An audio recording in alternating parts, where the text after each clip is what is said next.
Elizabeth, I'm sorry you were so upset about our conversation about NHS homeopathy last week. I really love you, and I should have been more respectful of your individual citizens' right to freedom of choice regarding doctors according to the patient's charter. Please don't leave me. Well, Edward, I did not find your arrogant, scientific, and authoritarian views on homeopathy very sexy. I also found your condescending, patronizing, and jeering tone somewhat less than sexy.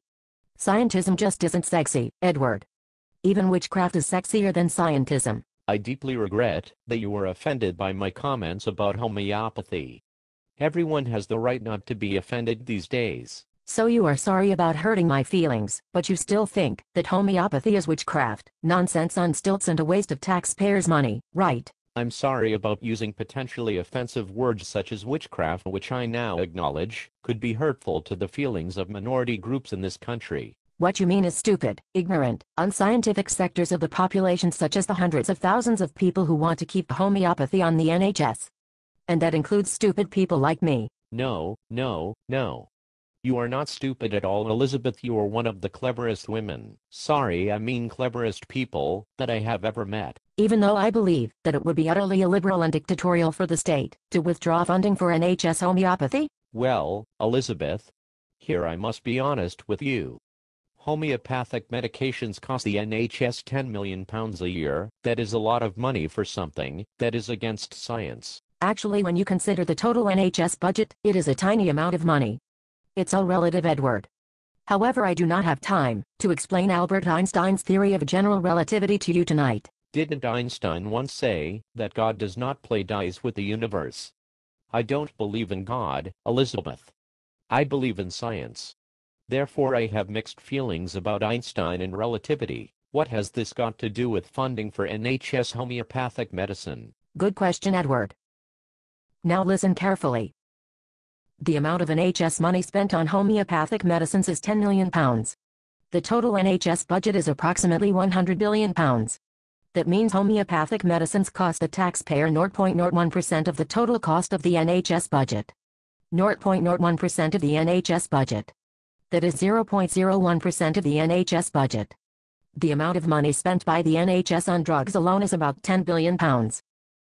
So the percentage of that spent on homeopathy is 0.1% of the total NHS drugs budget. Are you getting the idea, Edward? The amount of NHS money spent on homeopathic medicines is minuscule. £10 million is a lot of money, Elizabeth. At least the billions spent on ordinary medicines is justified by science. In truth, much of it is not justified by science. The British Medical Journal's book, Clinical Evidence, clearly shows this. A good example is the £200 million of NHS money spent on SSRI antidepressants every year. Yes, but even if many SSRI antidepressants only work by the placebo effect, at least they are scientific drugs, scientifically designed by scientific biotechnologists working for scientific pharmaceutical companies. Unlike homeopathy, they are not against science. I believe in science. We now live in an evidence-based society. Even if antidepressants do not work much better than placebo, at least they were designed by scientific doctors, and therefore are not against science. I believe in science. There you go again. Okay, I agree with you, Edward. I now agree that SSRI antidepressants are one of the greatest multi-billion-dollar scientific breakthroughs of all time. No need to be sarcastic, Elizabeth. Sorry, Edward. But sometimes the language used by the disciples of scientism is so jeering, pompous, condescending and patronizing that I just cannot help it. One last interesting statistic. The amount of NHS money spent on homeopathy annually is approximately equal to the amount of drugs wasted each year just in Hampshire. Okay, maybe the money spent on NHS homeopathy is not the point. Homeopathy is implausible. It is against science. Homeopaths say that hundreds of millions of pounds of NHS money is spent on orthodox scientific treatments that are not evidence-based. That is a wrong way to argue. That is a strawman argument. And by the way, I have become a much happier, interesting, and optimistic person since I started taking my antidepressant pills. Your friends the disciples of scientism would call that anecdotal evidence, you know. Also, I think you should let others decide if you have become more interesting or not. Good night, Edward.